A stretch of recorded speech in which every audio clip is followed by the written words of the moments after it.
Assalamualaikum warahmatullahi wabarakatuh.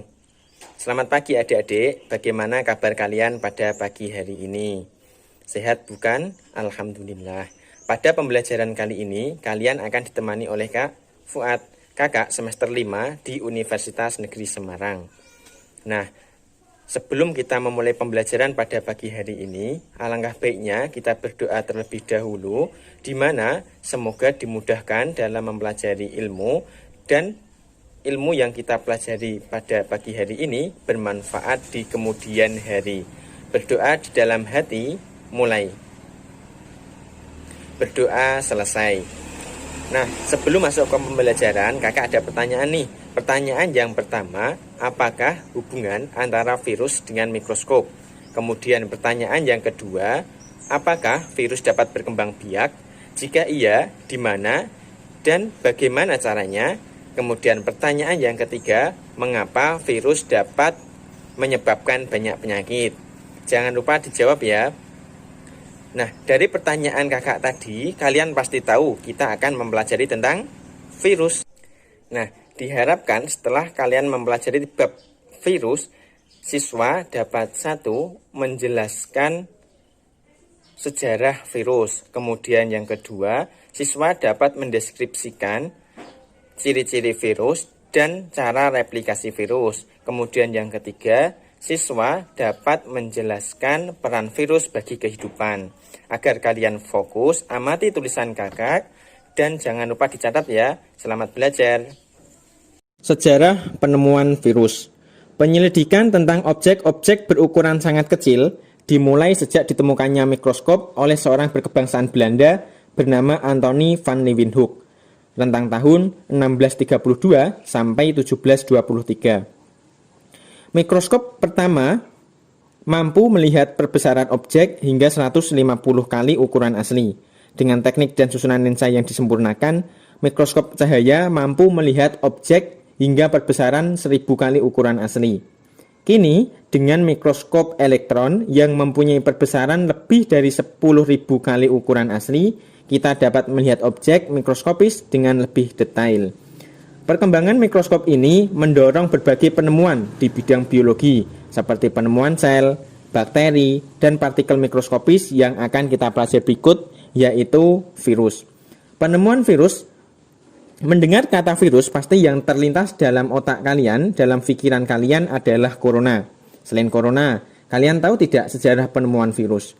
Penemuan virus melalui perjalanan panjang dan melibatkan penelitian dari banyak ilmuwan. Sejarah penemuan virus dimulai pada tahun 1882 dengan adanya penyakit yang menimbulkan bintik kekuningan pada daun tembakau. Nah, seorang ilmuwan Jerman bernama Adolf Meyer mendapatkan bahwa penyakit itu menulari tanaman tembakau lain. Beliau belum tahu dan beliau menyebut sebagai penyakit mosaik. Percobaan kedua dilakukan oleh Dmitri Ivanovsky. Nah, pada saat itu lembaga Pasteur di Paris telah berhasil menemukan suatu filter atau saringan yang dapat menyaring bakteri. Ivanovsky menyaring getah tanaman tembakau yang sakit dengan penyaring bakteri. Hasil penyaringan kemudian dioleskan pada tanaman sehat. Tanaman sehat tersebut kemudian menjadi tertular. Ivanovsky menyimpulkan bahwa partikel yang menyerang tembakau tersebut adalah bakteri patogen yang berukuran sangat kecil yang diproduksi oleh bakteri tersebut yang lolos dari penyaring bakteri. Pada tahun 1897, Martinus Beijering, ahli mikrobiologi Belanda, menemukan fakta sebagai berikut. Yang pertama, partikel mikroskopis penyerang tembakau dapat bereproduksi pada tanaman tembakau, tapi tidak dapat dibiakkan pada medium pertumbuhan bakteri. Fakta kedua menunjukkan bahwa partikel tersebut tidak mati setelah dimasukkan dalam alkohol, berbeda dengan bakteri yang mati ketika dimasukkan dalam alkohol. Beijering menyimpulkan bahwa partikel yang menyerang tembakau tersebut sangat kecil dan hanya dapat hidup pada makhluk hidup yang ditumpanginya.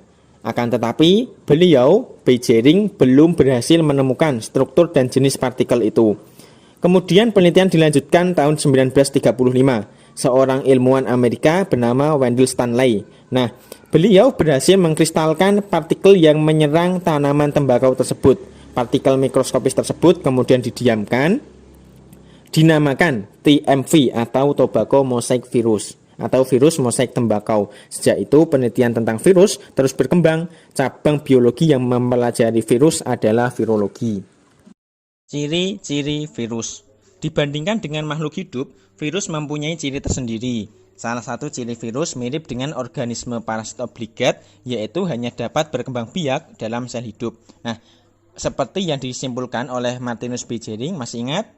Nah, yaitu partikel yang menyerang tembakau sangat kecil dan hanya dapat hidup pada makhluk hidup yang diserangnya. Nah, akan tetapi berbeda dengan organisme parasit, virus hanya memerlukan asam nukleat untuk bereproduksi dan tidak melakukan aktivitas metabolisme di dalam tubuhnya. Ciri virus lainnya adalah virus tidak bergerak, tidak membelah diri, tidak dapat diendapkan dengan sentrifugasi biasa, dan dapat dikristalkan. Mengenai struktur virus secara umum, yang pertama yaitu virus bersifat aseluler, yaitu tidak mempunyai sel, baik ribosom, sitoplasma, dan organel lainnya. Kemudian yang kedua, virus berukuran jauh lebih kecil daripada bakteri. Masih ingatkah kamu kesimpulan dari Dmitri Ivanovsky? Nah, kemudian struktur ketiga, virus hanya memiliki salah satu macam asam nukleat, RNA atau DNA. Kemudian yang keempat, virus umumnya berupa hablur atau kristal. Kemudian yang kelima, bentuk virus bervariasi, ada yang berbentuk oval, silinder, polihedral, dan kompleks. Bentuk virus yang kompleks terdiri dari kepala yang berbentuk polihedral, ekor yang berbentuk silinder, dan serabut ekor. Virus berbentuk kompleks misalnya bakteriofag, yaitu jenis virus yang menginfeksi bakteri. Bakteriofag atau sering disingkat dengan fag ditemukan oleh dua orang ahli mikrobiologi bernama Frederick Todd 1913 dan Felix Nehirel 1917 sebagai partikel yang menyebabkan sel bakteri lisis. Nah, lisis itu pecah. Nama virus ini berasal dari kata bakteria dari bahasa Inggris dan kata phagein dari bahasa Yunani yang artinya makan. Struktur bakteriofag terdiri dari kepala, ekor, dan kaki serabut. Kepala terdiri dari asam nukleat yang diselubungi kapsid berbentuk polihedral, bagian ekor menancap ke kepala, kaki serabut merupakan perpanjangan ekor yang berfungsi untuk menancapkan diri ke bagian tubuh bakteri. Peneliti mengembangkan pengetahuan tentang virus melalui berbagai penelitian terhadap bakteriofag. Mengapa? Karena bakteriofag mudah dikembangbiakkan pada sel bakteri hidup di laboratorium. Fag yang sering diselidiki adalah fag yang bersifat parasit pada bakteri E. coli yang disebut fag T. Nah, beberapa fag yang sudah dikenal yaitu fag T2, T3, T4, T5, T6, dan T7. Kembali ke struktur virus yang keenam, yaitu tubuh virus terutama tersusun atas asam nukleat yang diselubungi oleh protein yang disebut kapsid. Nah, asam nukleat ini terdiri dari dua, yaitu asam DNA dan RNA. Tahukah kamu kepanjangannya? DNA kepanjangan dari asam deoksiribonukleat dan RNA asam ribonukleat ditemukan pada virus. Akan tetapi satu jenis virus hanya terdiri dari DNA saja atau RNA saja. Sebagai contoh, TMV hanya terdiri dari RNA dan bakteriofag hanya terdiri dari DNA di dalam kapsidnya. Nah, asam nukleat pada virus diselubungi oleh kapsid disebut nukleokapsid. Ada dua macam nukleokapsid, yaitu nukleokapsid yang telanjang, misal pada TMV, adenovirus, virus kutil. Kemudian yang kedua, nukleokapsid yang diselubungi suatu membran pembungkus, misal virus influenza, virus herpes. Nah, kapsid merupakan selubung yang berupa protein. Kapsid terdiri atas bagian-bagian yang disebut dengan kapsomer. Nah, kapsid juga dapat terdiri atas protein-protein monomer identik yang masing-masing terdiri dari rantai polipeptida. Virus yang struktur tubuhnya terdiri dari asam nukleat dan selubung protein disebut dengan virion. Nah, sekarang kita akan belajar tentang perkembangbiakan virus. Untuk berkembang biak, virus memerlukan lingkungan sel yang hidup. Oleh karena itu, virus menginfeksi sel bakteri, sel hewan, sel tumbuhan, dan sel manusia. Kamu tahu tidak Ada dua macam cara virus menginfeksi bakteri, yaitu secara litik dan secara lisogenik. Pada infeksi secara litik, virus akan menghancurkan sel induk setelah berhasil melakukan reproduksi. Pada infeksi sel secara lisogenik, virus tidak menghancurkan sel tetapi berintegrasi dengan DNA sel induk. Dengan demikian, virus akan bertambah banyak pada saat sel inang membelah. Nah, berikut infeksi secara litik mengalami 5 fase. Yang pertama, bakteriofag melekat pada bakteri. Nah, ini dinamakan fase absorpsi, di mana fag melekat di bagian tertentu dari bagian dinding sel bakteri. Nah, ini dinamakan dengan daerah reseptor atau reseptor site atau reseptor spot. Kemudian dilanjutkan, setelah melekat, fag DNA masuk ke sel inang. Nah, ini masuk ke fase penetrasi. Setelah masuk ke sel inang, dilanjutkan ke DNA diuraikan. Nah, ini masuk ke fase replikasi. Kemudian dilanjutkan ke fase sintesis, di mana terbentuk DNA fag baru menggunakan nukleotida milik DNA inang. Dilanjutkan ke sel inang melakukan transkripsi dan translasi DNA fag untuk menghasilkan protein fag. Nah, ini masuk ke sel perakitan. Komponen-komponen fag akan disusun membentuk fag baru. Hasilnya adalah ratusan fag baru yang lengkap dengan molekul DNA dan kapsidnya. Nah, setelah demikian dilanjutkan ke perakitan. Fag baru selesai. Enzim fag menyebabkan sel pecah, lisis. Nah, fase pembebasan. Kemudian fag baru dilepaskan untuk memulai siklus yang baru. Infeksi secara lisogenik. Infeksi secara lisogenik melalui fase berikut. Yang pertama, bakteriofag melekat pada bakteri. Nah, ini masuk ke fase absorpsi dan infeksi, di mana fag menempel di tempat yang spesifik pada sel bakteri. Di mana setelah menginfeksi, fag DNA masuk ke sel inang. Dilanjutkan ke DNA fag bergabung dengan kromosom bakteri dan membentuk profag non-infektif. Nah, ini masuk ke fase penggabungan di mana kromosom bereplikasi berlangsung selama beberapa kali pembelahan sel. Kemudian dilanjutkan ke profag dapat keluar dari kromosom inang dan sel akan mengalami siklus litik. Nah, ini masuk ke fase replikasi. Bakteri lisogenik dapat diinduksi untuk mengaktifkan profagnya. Pengaktifan ini mengakibatkan terjadinya siklus litik. Jadi jelas bahwa pada virus tidak terjadi pembelahan sel, tapi terjadi penyusunan bahan virus baru yang berasal dari bahan yang ada dalam sel bakteri yang diserang. Peran virus dalam kehidupan manusia. Pada umumnya, virus bersifat merugikan. Virus dapat menginfeksi tumbuhan, hewan, dan manusia, sehingga menimbulkan penyakit.